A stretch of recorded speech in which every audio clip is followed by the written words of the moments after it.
If you've been watching my videos, you will have heard me mention fermented foods and how great they can be in enriching your good gut buddies. And you'll have heard me mention this just a few times. Kefir in particular I have found really helps improve my digestion, and it has also been known to reduce heartburn. I don't personally tend to suffer from this, but people who do say it helps them. And kefir is packed full of good gut fellas and minerals and vitamins, and although it is made from full fat milk, it is actually quite low in lactose. And as well as improving gut health, it is also said to help blood sugar and cholesterol, so reducing both of those. There's still quite a lot we don't know about microbes and the part they play on our own health. We're learning more all of the time, and in this episode we'll see how kefir is made. It's quite expensive to buy, but very easy to make.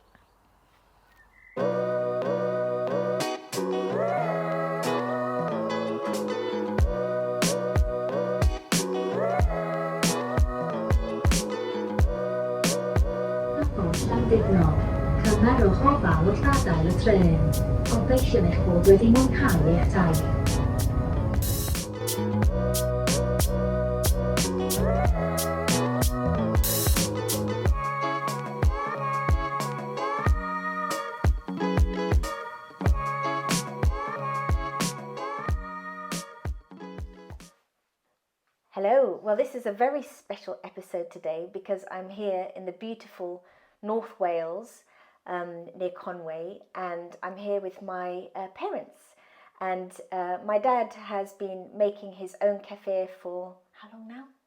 Probably about 3 months. About 3 months, and so in this episode he's actually going to show us how he makes the kefir and what it looks like. So I'm going to twist around to say hi. Hello. Hi. And Hi. I'm going to zoom down to your hands so you can see the kefir. Okay. Well, this kefir in this jar has been here probably about 55 hours, something like that. It's much longer than normal. I should have done it a bit earlier. But here you can see the grains at the top. Oh, yeah. And these grains... It's kind of like, looks like cottage cheese. It does a bit. You can see that it does there. Oh, Now yeah. I'm going to give it a good stir. Yeah. Really to get the kefir off the grains, because they're basically eating the milk that's in here, and we use whole goat's milk to do this. You can actually make it with whole anything milk, and so I'm stirring away like mad here, so that the milk or the kefir comes off the grains. And I'm going to... It smells quite sour, doesn't it? Yeah, yeah. Then I'm going to pour it in through this sieve. It should be a plastic sieve, because metal and kefir don't do well. Oh. However, I'm going to wash this very quickly after doing it, and it's a very effective sieve, so I'm going to be using it. And so in go the kefir grains and the rest of it. Now, I'm going to give it a good stir, and I'm going to put the kefir grains back in the jar to begin the process again. They're very robust. I'm being quite violent with them here, and they seem to be fine. And there's quite a big quantity here. I'm going to make about nearly a litre, so about 850 millilitres of kefir. So there's enough for you, Nick, as well as nice. us. Normally we use, for 2 people, we use a half-litre jar. These are Kilner jars or something like that. And we use a half-litre jar and fill it to about 400 millilitres. Okay, so there you see the consistency of it. There's quite a bit here, so it's quite a bit of it. And we try and give it away every maybe 10 days or so. We have enough to give away. We've kept some in the fridge, in the freezer actually, so that should a disaster happen, we've got something to fall back on. And it comes back to, you can bring it back to life. And you bring it back to life. When it first comes, it comes in a tiny packet, We bought ours from a fermenting place. Yeah. It comes in a tiny packet, and you have to reconstitute it. So it does take a bit of reconstituting, but the instructions are online, easy enough to do. And how long does it take to reconstitute? Is that with the same milk? So you With the soak it? same milk, yep. Yeah. And so here goes with the kefir. It's nice and thick, as you can see here. Oh, yeah. And we're making a bit, so there's some for you, Nick. Right, and finally, then we just need to add some goat's milk into there.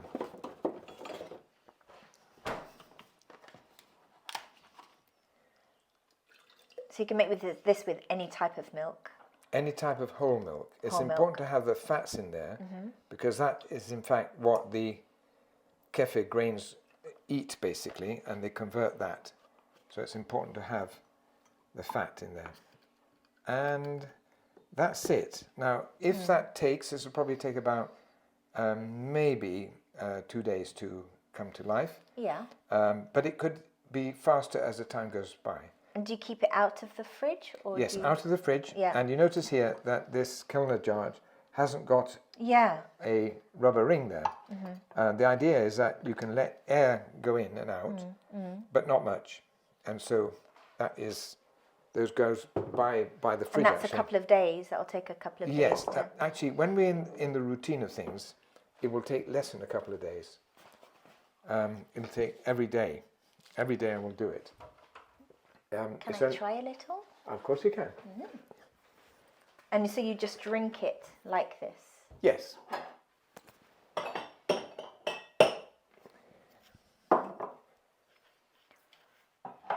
So let's pour some out. And as with all kefir, it's always best first thing in the morning before you've eaten anything else. Oh, great. Here goes.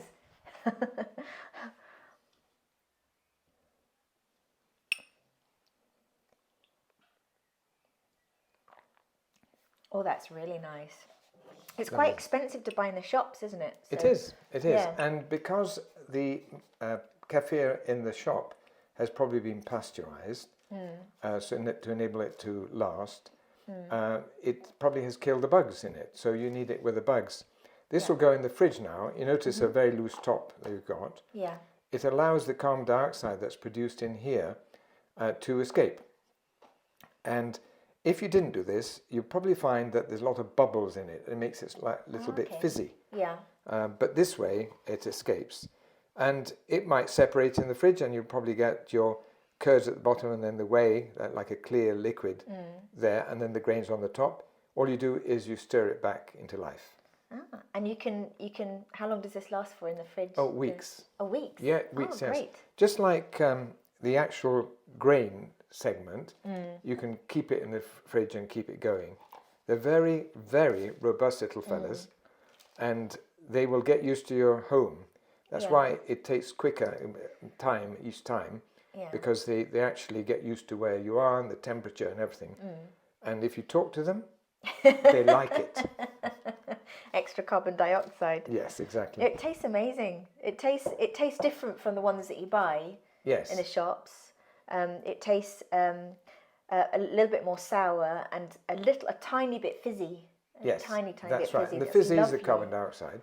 Yeah. And then if you wanted to do something extra with this, you could add a sweetener or something like this into the jar, maybe some honey or maybe some fruit, and then you put the jar on tight, have the lid on tight so that no air gets in, and then if it does a secondary sort of fermentation, and you've got the sugars from whatever you put in being fermented as well.